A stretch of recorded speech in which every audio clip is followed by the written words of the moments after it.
Hey everybody, welcome to It Came From the Studio episode. It's been a minute. Obviously, for those of you who were with me on the weekend, you saw that I was very busy painting.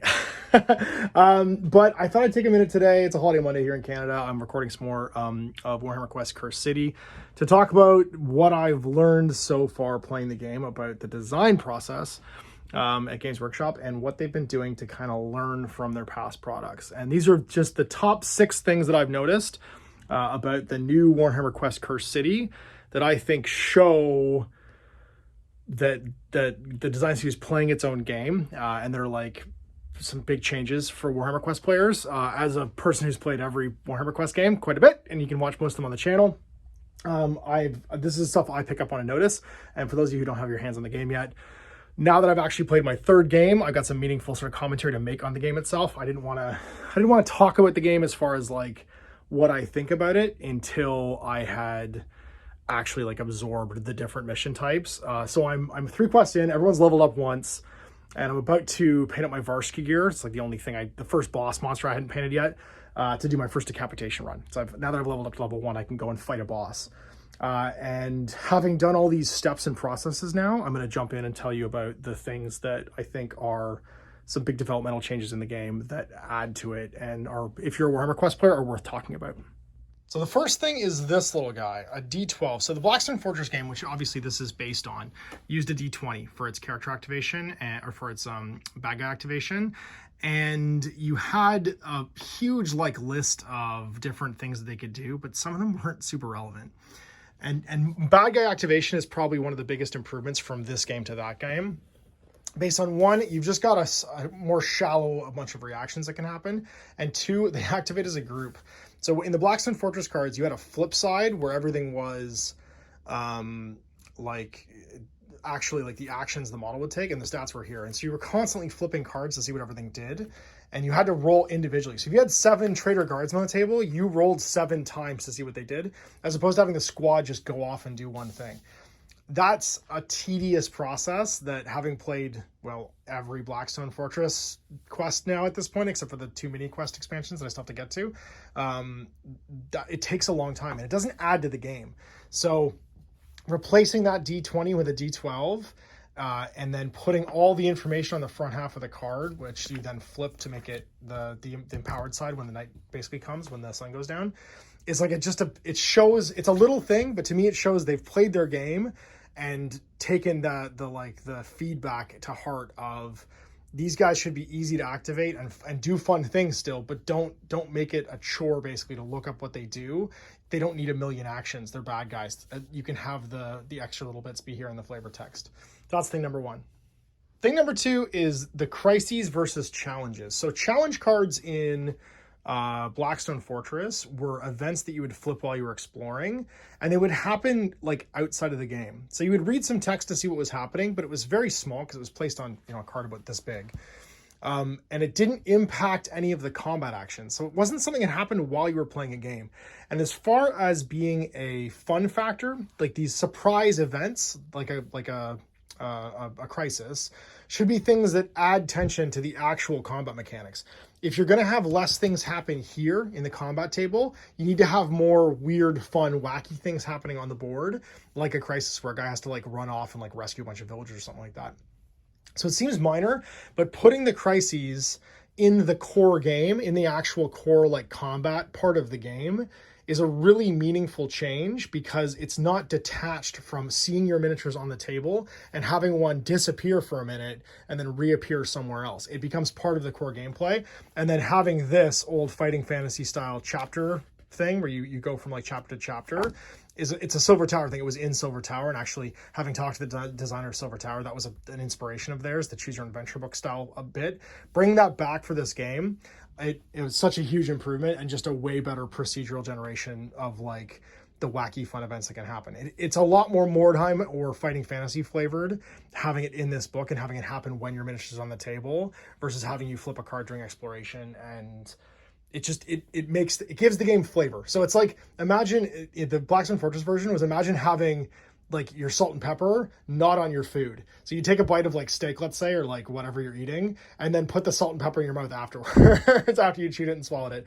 And you assume they're going to mix in your stomach. This one, it's seasoned into the actual like experience, and it's a big improvement. The next one's here, and it's meaningful character development, I think is the next thing. The one thing in Blackstone Fortress that was always a bit shallow was that your only real character development was by buying gear that could sometimes go away or finding it. And then by being inspired. And so inspiration can happen to anyone in a game of Blackstone Fortress. And there was the option to like find your quest item usually was the thing that would permanently inspire you at the beginning of the game. If you had that item on you, you'd start inspired. That's not really meaningful development. To just go from like 1 to 0, 0 to 1 basically, you have no franchise in that. You don't chart any kind of developmental paths. They've added in some significantly more meaningful development with the enhancements that you can have on your armor and your weapons. And then, of course, your traits are all different to your class. So having actual classes, people change as they level up. And you have a choice of like what to get Realm Stone onto and then finding treasure as you go. It just makes your characters more interesting.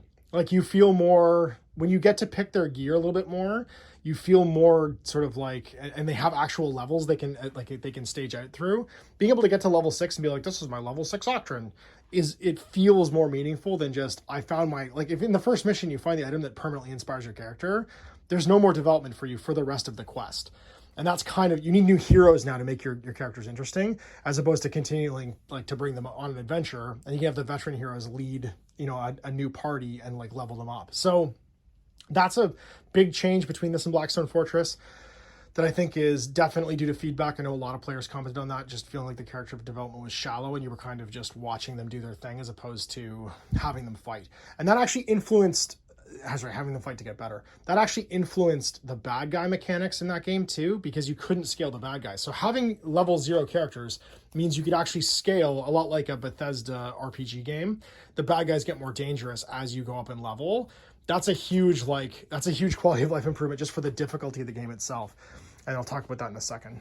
Before I jump into there, though, I want to talk about the play area, because this is another thing that Blackstone Fortress drove me crazy with, was because your really meaningful development on a character was your hand of cards, like your upgrades and stuff that you could find, your equipment.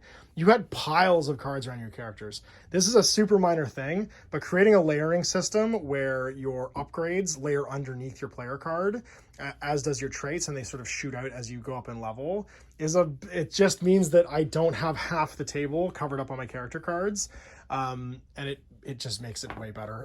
And the same with the Realm Ship card.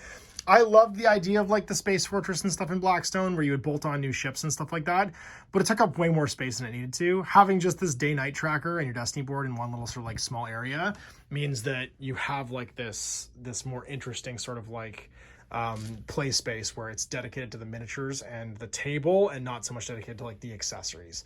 In a visual board game like Curse City, you want the focus to be on this, not on this. This should be allowing you to experience this better, not taking up most of the table space. And the last key bit I want to talk about is actually the difficulty of the game. Blackstone Fortress, almost once you learn what everything did and how stuff worked, you could kind of game the AI of the system, know where people are going to go, and you could get really good at just like slaughtering your way through your enemies. I'll be honest, by the time I was on Blackstone Fortress, I knew exactly which characters I wanted to take and how to combine them to like maximize my effort and like what equipment to give them to. In this one, because the challenge is different each time, you're not thrown at the deep end. Your bad guys will actually grow in number and grow in difficulty because the daytime is going to start to clock down faster because it takes you longer to kill them. And that means that the challenge is increasing as you're getting better. There's a lot more meaningful elasticity and tension to the game than just like Blackstone Fortress was brutal at the beginning when you didn't have anything and easy at the end when you were like leveled up and super powered, because it didn't change how the bad guys would interact with you. The fact that the bad guys in this game grow in power and number as you level up makes the tension ramp up. And I like that. That's a smart design choice in that you don't want everything to start off as good as it's ever going to be. It means you don't encounter the big bad guys until later on either. They don't show up until later on. It means encountering them feels more dangerous. In Blackstone, you would add cards to the deck as you did things and beat fortresses, but that's not as interesting as literally having your first encounter at level 3 or something like that with a bigger bad guy. Like the fact that I haven't met a Varsky or any of the sort of like main big bad characters like Torgilius or Radicur yet Makes it feel like I'm beneath his attention, and I like that. I like that from like a story-driven point of view. And so those are my first few things that I've noticed so far from playing, and I think that's my sort of like gut review of the key mechanical changes and like quality of life improvements and like really cool sort of like added things to Curse City as it's like grown from Blackstone Fortress, and they've kind of learned about this like series of games and how to make bigger and better board games. So let's talk about some of the things that I think I don't know yet because I haven't played enough games, but the things that I'm worried about maybe feeling in this game. And the first one is going to be a grind factor. The fact that you have to play at least 3 games, like I'm gaming the system already by leveling up 4 heroes to 1 so that I can drag the additional heroes up. Now, from a painting point of view, it's way easier to be like, I'll just paint 4 heroes to start off with and then paint more as I need them and stuff like that. It does feel like you have to play it that way though to get through the game without feeling like you're just playing the same missions over and over again. That grind of like also having to alternate missions, like I know I'm going to have to do a hunt mission, and it doesn't say you have to, but you have to do a hunt mission. You have to do a deliverance mission pretty much back to back just to stabilize your fear and influence, because it can also randomly grow during crises. That can just happen. So it does, like, it says you have choice in which missions you do, but you don't really have choice in which missions you do. And you know that you're also going to grow those things when you do decapitation missions, because they just automatically grow. You don't get any reductions for doing decapitations. I kind of felt like you should, like when you do a boss battle, that should just drop both, but it doesn't drop anything. And you just, you fight, and if you lose, they go up. It's a bit of a false like choice. Like, don't tell me I have a choice, I guess, when the game design means that I don't really have a choice.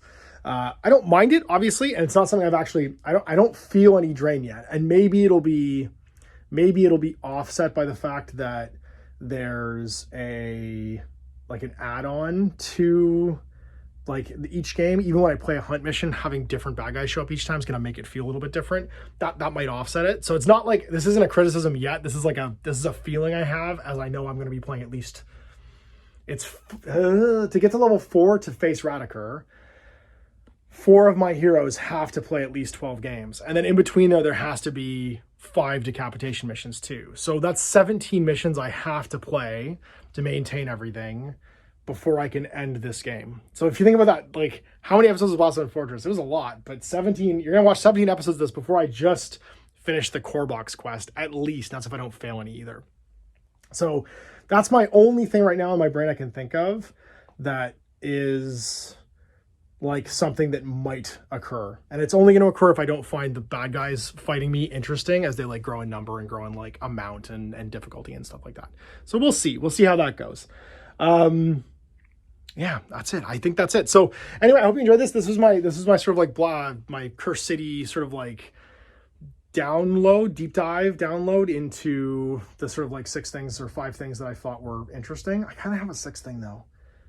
There's something else that was in my head. I'm trying to put my finger on how. I think it's the procedural generation. I think it's the decapitation mission. So yeah, bonus thing I like is I like the decapitation mission because it has an old school Warhammer Quest vibe where you're building the dungeon as you go. And you'll see that one on Wednesday. That's a big difference between it and Blackstone Fortress, where you just had preset maps and you would go through a series of preset maps as you did your explorations, but you would set up and tear down, and you're just rushing to the next elevator, basically. And that felt the same every time. I like the procedural genre maps because I know they're going to be different, and it echoes back to the 90s Warhammer Quest. That's a good feeling. There's my bonus review point. So anyway, I hope you have a great day. If you're having a holiday Monday, enjoy your holiday Monday, and I'll see you for more Curse City on Wednesday.